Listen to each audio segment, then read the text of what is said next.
عمرك حسيت إنك مرهق طول الوقت بس مش عارف ليه؟ بتحس إن دماغك مشغولة قلبك مضغوط مع إن مفيش مشكلة كبيرة واضحة. السبب في الغالب مش إن حياتك صعبة، مدي اهتمامك لحاجات كتير ملهاش قيمة أصلا، والسر إنك تعرف تفرق إيه اللي يستاهل اهتمامك فعلا واللي المفروض تسيبه يعدي كأنه مش موجود. أنا هحاول بقدم لك هنا ملخصات كتب وأفكار من أهم الكتب اللي ممكن تغير حياتك، بس مش تلخيص سطحي لكن أفكار تخليك تبص لحياتك بوعي أوضح. ويلا بينا ندخل في الدرس الثالث من كتاب فن اللامبالاة لمارك مانسون. مارك بيقول لك حياتنا مش بتتقاس بعدد الحاجات اللي نهتم بيها لكن بنوعية الحاجات اللي اخترنا نهتم بيها. تخيل كده لو كل اشعار يجيلك على الموبايل شدك، كل كلمة من حد جرحتك، كل مقارنة على السوشيال ميديا خدت من طاقتك، تفتكر هيتبقى عندك وقت وطاقة تهتم بصحتك، بأهلك، بأحلامك؟ الجواب غالبا لا. مارك بيركز على فكرة إن قيمك هي اللي بتحدد إيه اللي يستاهل أو يستحق اهتمامك. شخص قيمته التعلم هتلاقيه بيدور على أي حاجة تزود معرفته حتى لو محدش حواليه مهتم. شخص قيمته الحرية ممكن يرفض وظيفة بمرتب عالي لأنها تقيد حركته. شخص قيمته العيلة طب يرفض فرص مغرية عشان يقضي وقت مع ولاده. السؤال هنا، انت عايش على قيمك ولا قيم غيرك؟ واحد بيجري ورا الشهرة بس علشان المجتمع شايفها نجاح بس هو جواه مش مبسوط. واحدة بتتخصص في مجال مش بتحبه عشان ترضي اهلها، فبتلاقي بعد سنين بتعاني من فراغ داخلي. مارك بيقول لو قيمك مش حقيقية بالنسبة لك عمرك ما هتلاقي المعنى. وعشان اوضح لك الفكرة دي خليني احكي لك قصة هتشدك. كان في امير شاب اسمه سيدهارتا اللي احنا عارفينه بعد كده باسم بوذا. الامير ده كان عايش في قصر فخم، كل رفاهية متاحة ليه، اكل شرب موسيقى خدم، الحياة كلها شكلها كاملة. لكن أبوه كان مخبيه بعيدا عن أي منظر يزعجه، لا يشوف مرض ولا موت ولا فقر. لحد ما في يوم وهو طالع يتفسح شاف لأول مرة شيخ كبير ماشي بصعوبة، بعدين شاف مريض بيتألم، وأخيرا شاف جنازة.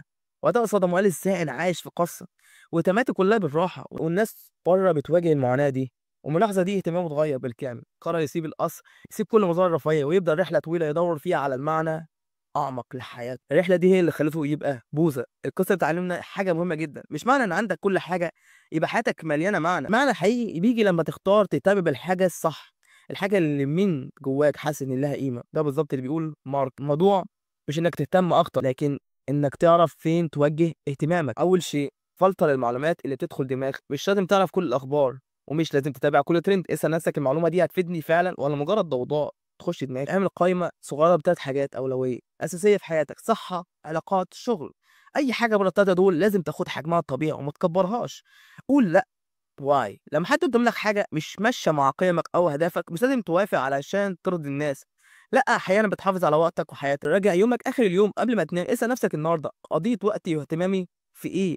هل راح في اللي فعلا مهم ولا ضاع في حاجات ملهاش معنى؟ الخطوات الصغيرة دي لو بدأت بيها النهاردة هتلاقي نفسك بتمشي في طريق أبسط، أوضح، وأقرب لمعناك الحقيقي. تخيل دماغك زي شنطة صغيرة، قلت تملى الشنطة دي بحاجات ملهاش قيمة، إشاعات، مقارنات، خلافات تافهة. مش هتلاقي مكان تحط فيه الحاجات اللي فعلا تفرق. زي ما مارك بيقول، المفتاح مش إنك تهتم أكتر إلا إنك تهتم أقل بس بالأهم. لو عندك بستان صغير وزرعت فيه أي بذور تلاقيها هيتحول لغابة فوضوية، لكن لو زرعت 3 شجرات بس قررت تهتم بيهم تاخد منهم ثمار تكفيك وتغنيك. وده بالضبط سر السعادة، مش في الكثرة لكن في الاختيار. في رجل أعمال كان بيجري طول حياته ورا الفلوس وبعد سنين اكتشف إن أولاده كبروا من غير ما يعيش معاهم لحظة سعيدة. قال ضيعت عمري بهتم باللي ملوش معنى بالنسبة لي. وفي المقابل في مدرس بسيط قرر إن قيمته الأساسية هي التأثير في الناس. يمكن معاشه مش كبير بس تأثيره في طلابه كان عميق، وده اللي اداله إحساس بالرضا.